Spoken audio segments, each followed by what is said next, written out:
Hello guys, good morning. So for today's video, magluluto tayo ng bami. So ayan. So una ko nilagay is yung garlic, pagkatapos yung onion. Ayan. So isot lang natin ito.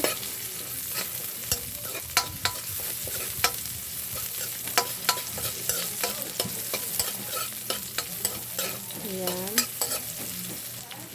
Pagkatapos, ilagay natin ang ating pork. Ayan.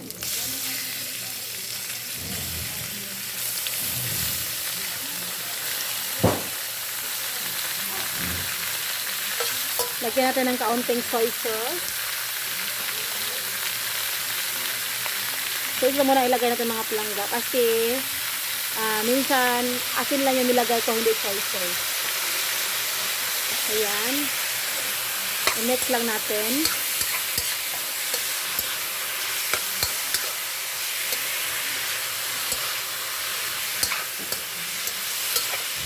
Ayan. Takpan lang natin ang mga ilang segundo.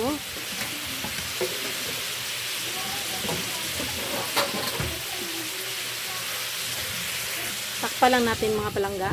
Ng ilang segundo yon. Okay.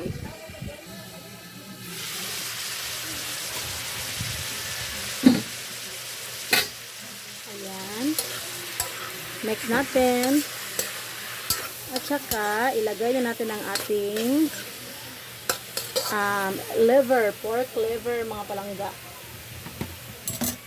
Ayan.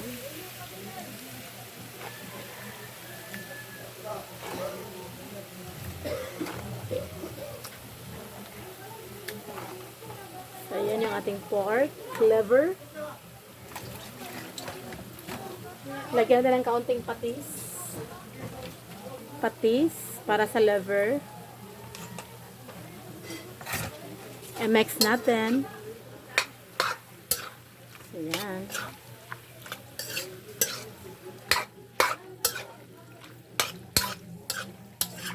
Tsaka, lagyan natin ng pepper.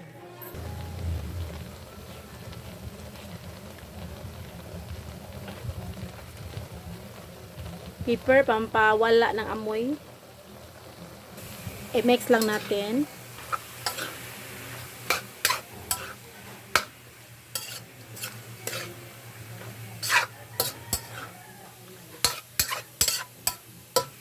And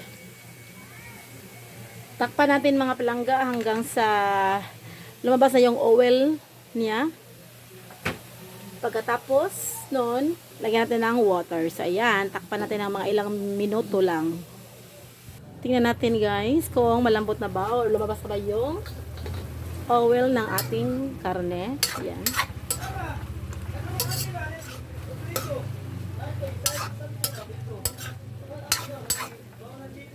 Medyo malambot na siya. So, ayan. Medyo kaunti pa. Kailangan lumabas yung oil niya para mas masarap ang ating bami. Ayan. Takpan natin uli dahil kulang pa sa ilang mga 1 minute siguro. So, ayan. Ayan. Tingnan naman natin.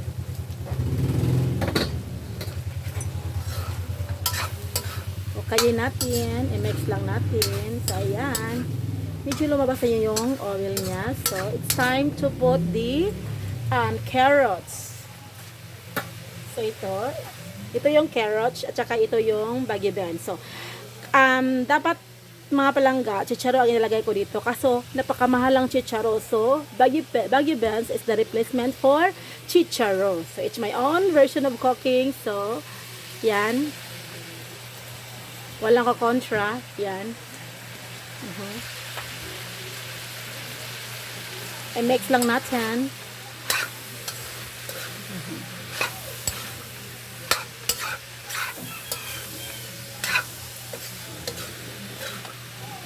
Ay! My goodness.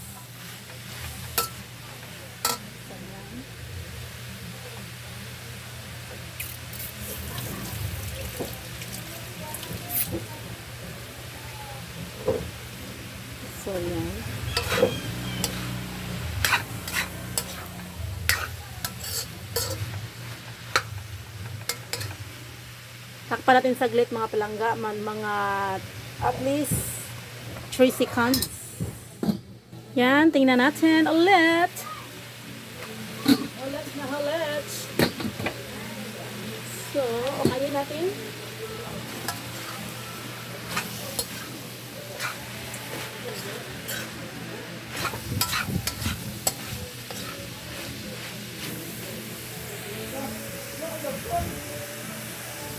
So, yan. Ilagay natin natin water. Lagyan natin ng tubig mga palangga.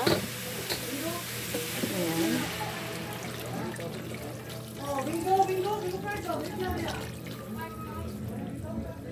So, yan. Ramihan lang natin ating water kasi nga gusto nila yung hindi talaga masyadong dry. Pagkatapos, lagyan natin siya ng soy sauce kasi gusto ko yung hindi hindi maluspad-luspad ba, hindi ano yan? Yung pale ba? Hindi maputla. Ayoko na maputlang bami. So, yan. So, yan. Pagkatapos nito, pakuluan lang natin. Kapag kumulo na, tsaka natin lalagay yung ating next ingredients.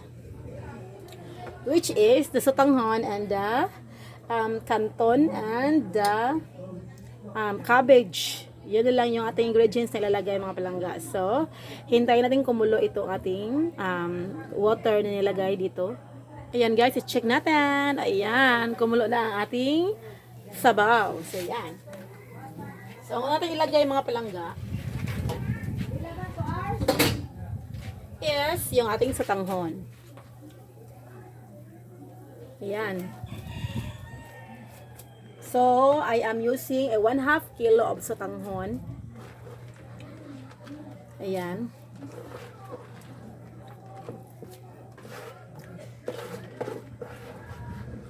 So, ayan. So, i-mix lang natin.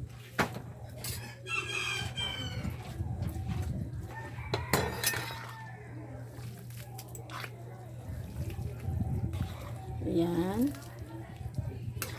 So, pagkatapos ng ating sotanghon, pagkatapos ma-mix ang ating sotanghon mga palangga, no?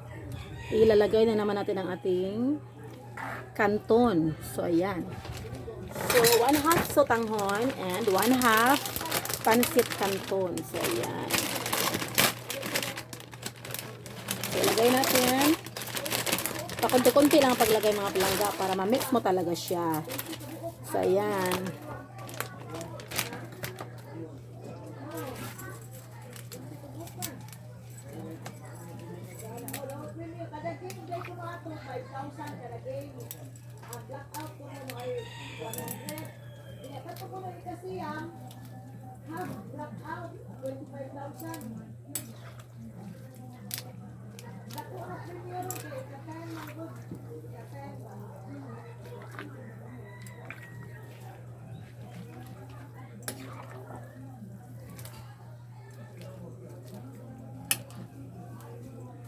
So, ayan.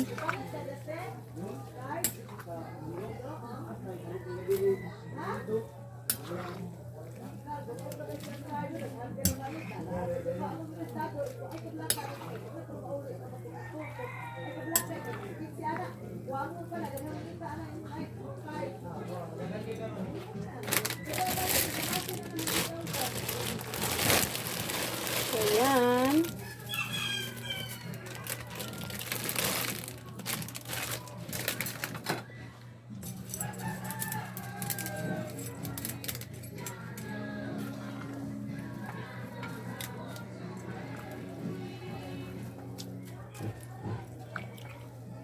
So, ayan. Slowly mixing. Slowly mixing. So, ayan.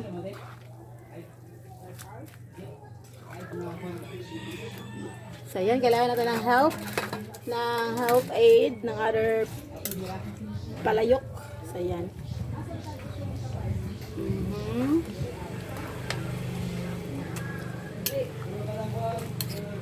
Ayan.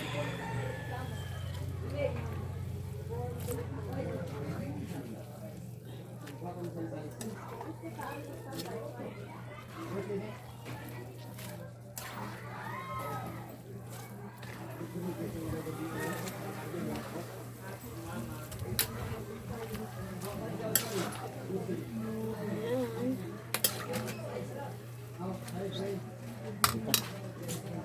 So yan, ilagay natin ating cabbage. Cabbage. So yan.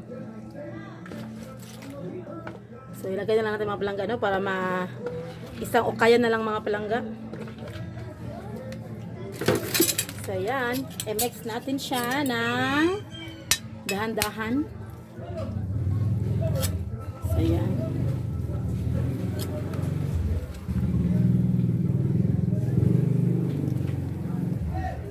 So, ganyan lang paluto ng bami mga palangga, no?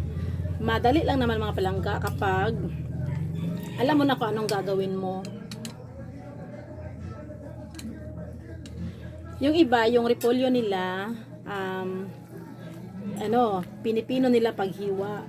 Pero kasi mga palangga, kapag pinipino mo paghiwa yung cabbage, kapag naluto na yung bami mo, hindi na siya makikita mga palangga. So, ang beauty ng cabbage is hindi mo na siya matanaw.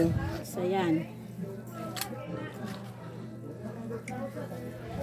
So, yan. Ito yung ating bami sa slowly. Tingnan mo mga palangga, iba talaga yung looks niya na nalagyan na siya ng cabbage. So, ang cabbage is isa sa mga ingredients na nagpapaganda ng bami or napapasarap din. At saka, at the same time, extender siya. Extender siya sa iyong bami. Kasi, mas lalo siyang lumarami. Lumarami siya. So, ayan. So nanonood siya ba mga palangga, no, na ang daming sabaw na nilagay natin, pero tingnan mo. So, wala na siyang sabaw. So, ayan. So, kailangan talaga damihan mo yung sabaw. Kasi nga, kapag sumubra yung sabaw, pwede mo naman siyang kunan. Bawasan. Pero kapag yung sabaw mo, kagaya nito, parang ang dry na niya. So, kailangan ko siyang dagdagan sana ng sabaw. So, ayan. So, gusto ko tayo sana siya lagyan ng soy sauce pa para medyo, parang mapula-pula siya. Pero baka yung nagpapaluto nito is, ayaw niya masyadong brown. So, yan na lang. At least, may soy sauce naman di masarap na naman yan So, ayan. So, tikman natin mga palangga kung sakto na ba yung timpla niya. Kasi hindi ko ito nilagyan ng ng asin o soy sauce lang nilagay ko. So, baka lagyan ko siya ng soy sauce. Ulit. So, kulang siya sa alat. So, lagyan siya ng konting soy sauce lang.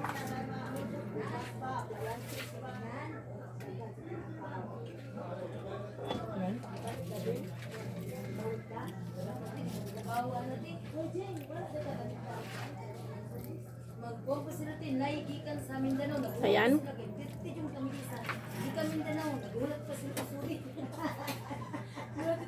I-mix lang natin. Ayan na siya mga palangga. I-mix lang natin siya para ma-mix yung soy sauce na nilagay natin. So, ayan.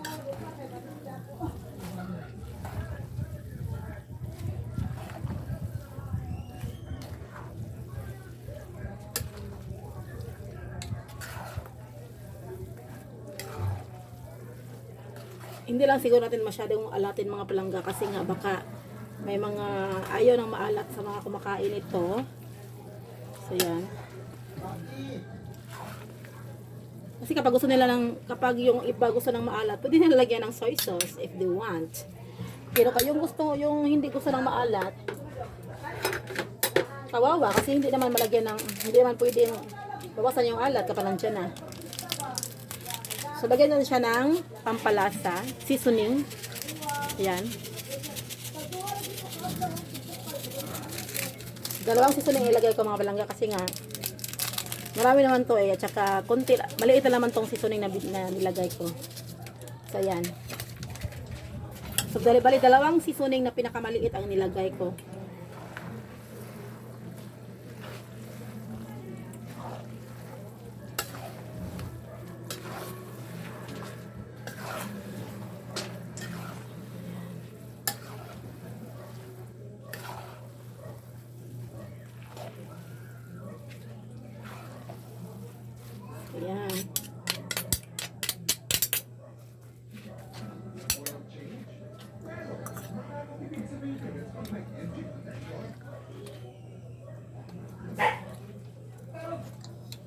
Lutuin lang natin ng mga 1 minute mga palangga para naman luto yung nilagay natin ng last na mga seasonings natin.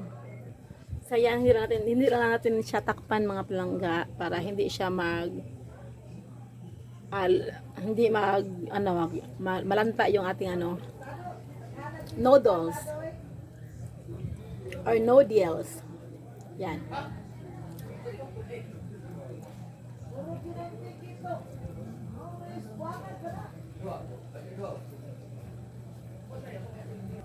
Yan, i-mix natin ng pang-last na mix sa mga palangga. So, ayan na. Ito na ang ating bami. So, ready for delivery na to. So, ayan. So, sana masarapan yung mga kumakain nito. So, ayan. So, ito na. So, time check. 10 a.m. or 10:20, I guess. I am not so sure. I don't have watch in my hand. So yan. So ready for ilagay na siya sa ating chopping dish. So yan.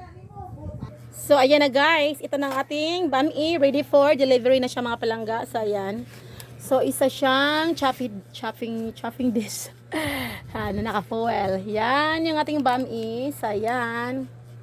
So, sana magustuhan ito ng mga kumakain. So, yan. So, for orders, mga palangga, just message me, charot.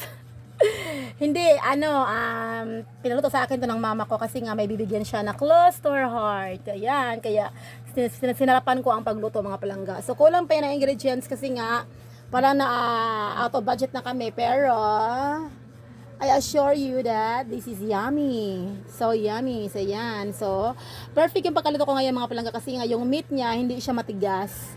So malambot yung tender na yung meat niya. So yan. So kulang niya ng squid roll and ano ba yun? Bilbao. So, yan. So, yan. Thank you for watching, guys. Love lots. Mwah!